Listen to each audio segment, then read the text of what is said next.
Back of the property, and we've had our driveway cleared.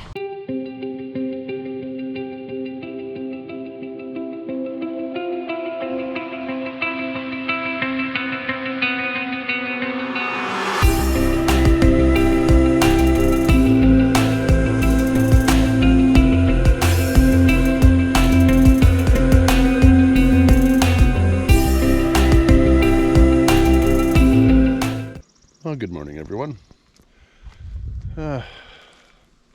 Well, we never got our permit yet, so that's hugely disappointing. So basically all we have to do now is when Aaron gets here with his backhoe or front end loader or whatever machine he's got, he will be clearing this lot, basically taking the vegetation away and leveling off a little bit. So basically where you can see those posts, that's where our cabin's going to be. Yeah, and that root is not going to be there, or that stump. So the red ones up front, that's where services are supposed to be going in. But as you can see, the one at the back, and then there's the one in the center is high because the people that cleared this lot with giant logs like that, apparently that's where they did the burn pile, dead center in the lot, and that's where we want our cabin, dead center. And well, it's a little bit further back than the front, but behind the cabin is probably going to be about 60 to 70 feet to the property line. And then there's that back one over there, that will be the corner of the pole barn. So the cabin's basically going to be sitting here, and the RV garage, or pole barn if you will be over here. And then this side here, I'm going to take out most of these little trees, and that will be for Cooter, who is currently parked over in the neighbor's driveway. They are super nice people, Jacqueline and Richard, and they've offered to give us water if we need it, because our water supply is not hooked up yet, as the Kokanee Springs Resort, who owned this property and owns the subdivision, and they supply the water as municipal water. The water line has to go directly from the roadside to the building. There are no temporary poles allowed, unlike Fortis, who has let us put in this temporary pole here that Brandon at Turlock Electrical put in the other day. So my job today and this weekend is basically get rid of all these little tiny trees, and then I'll cut them off to about 2 feet high, and that way Aaron can rip them out with his machinery and get rid of those, and then he can level off a little bit, get rid of some of the vegetation, and we can remark where the building is going to be going. And we spoke with Donovan Huff yesterday of Steel Wheels Septic, and he's going to be putting in the whole septic system, but he figures that it's better to do it after the building is completed, which makes complete sense. I was thinking that he would be breaking ground right away, but not quite yet. We've got the plan in place on how big everything has to be for the size of the building, and yeah, everything's coming together. It's just that permit throws a wrench right in the middle of all your plans. So we're going to have to do what we can here without putting footings in or any serious construction work. And after that, well, come back in about 2 months when everybody has some time that we can all collaborate. Come up here for a week or so and get the footings poured. Hopefully by that time we'll have our permit. Get the footings poured, and then hopefully get the ICF wall up and get that poured. And once that's done, we'll have to come back probably a week before the log shell is due to arrive in early September, and throw the flooring trusses on, or the I-joists. We're not sure which way we're going to be going. Probably the flooring trusses will give us about another foot to 16 inches of headroom in the crawl space. With the I-joists, it's going to be around 30 inches total. So I know which way I want to go. Right now it's a budgetary decision, and I'll be talking with my brother Don about that and see which way is a little easier as compared to budget, and we'll weigh the pros and cons and decide which way we go there. So right now I did a little bit of drone footage, and then the battery ran out, so I had to pull it out of the sky. Got it up about 300 feet up above us, so you'll see how beautiful this place is, and in the view is the Kokanee Glacier and the Kokanee Springs Golf Resort right beside us across the street. And then we've got a couple of great neighbors too, so stay tuned and we'll give you more footage.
Well, Aaron showed up now and just unloading his little excavator.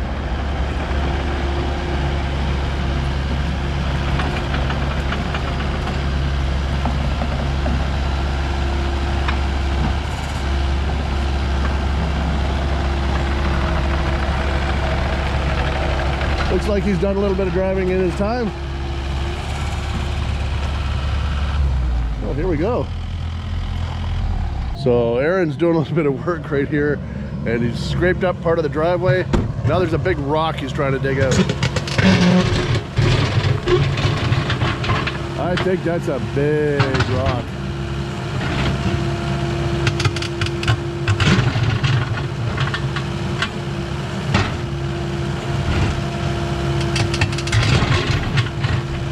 I think you might have to go down a little bit further. Wow.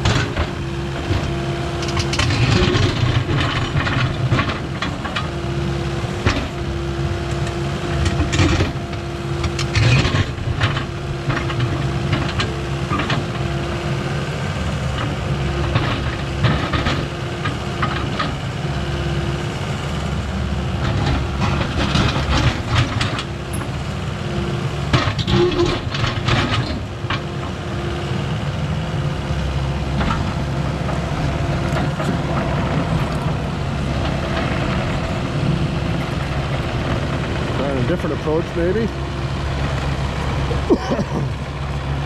Boy oh boy, going from a different angle.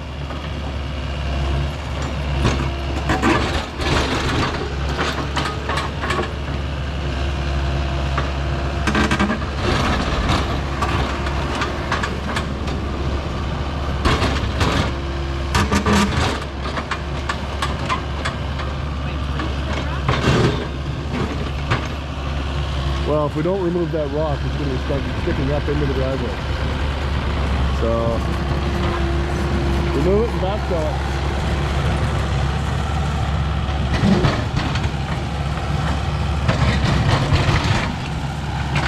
Yeah, the only way that we can do that is get rid of that rock, because it does stick up about 6 or 8 inches to where the driveway will be. So it has to be removed. Yeah. Well, there's your pretty rock that you can put on the side of the driveway, honey.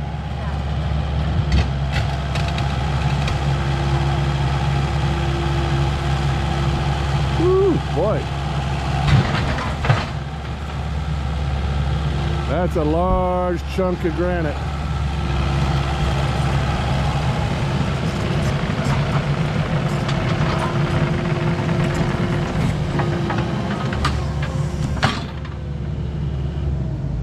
I think he's taking a break.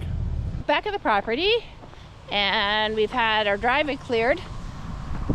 There's a giant rock there. You can see a little bit of it sticking up here. They're going to jackhammer the top of it off. The rock is so big that it's not going to go anywhere. So that's a good thing. It's kind of solid. Aaron, who is helping us out with our property, that's his machine. And he's cleared off the space where the house is going to go. We got some really good soil here for planting. So he's cleared that space off. And it looks like, yeah, they did have a fire in the middle of that. I don't know if it's roots or what he's done. We took out some trees that we wanted cleared out. Wow. Just blown away right now. And our weather has changed. It was super, super warm, and now it's overcast. There's thunder showers. It looks like off in the distance where the Kokanee Glacier is, it seems to be raining up there. I just felt a couple of drops, and we're rocking. Woohoo! I'm so excited.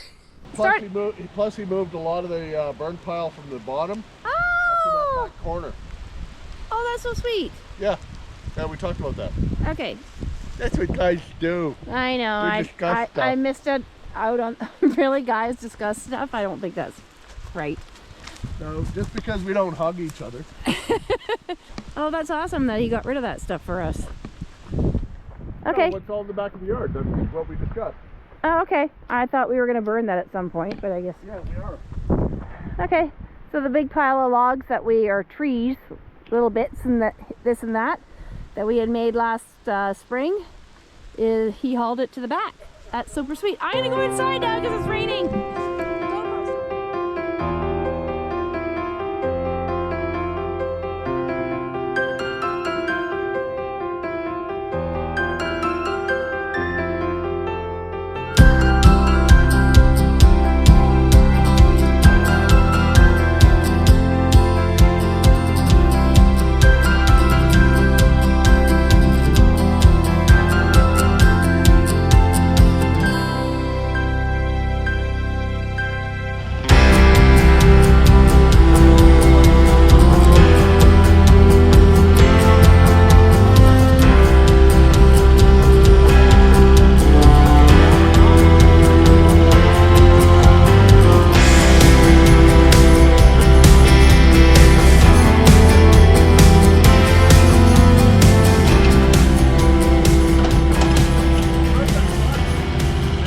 I should jump on here and give a little explanation. The second part of the clearing was just for an area to park our cargo trailer that we had brought up. So then this next little bit is Brent creating a security system for that for the cargo trailer.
we locked Cooter up nice and tight to the little security system that Brent had devised, so that there's no way no one's taking Cooter with all our stuff in it off the property. No how. Yeah, so we left him up there. He was locked in his spots, and that was the end of that. So that's our story for this week. We'll see you next week. Give us a thumbs up if you like what you see. Don't forget to subscribe and ring that bell for notifications. Bye-bye for now.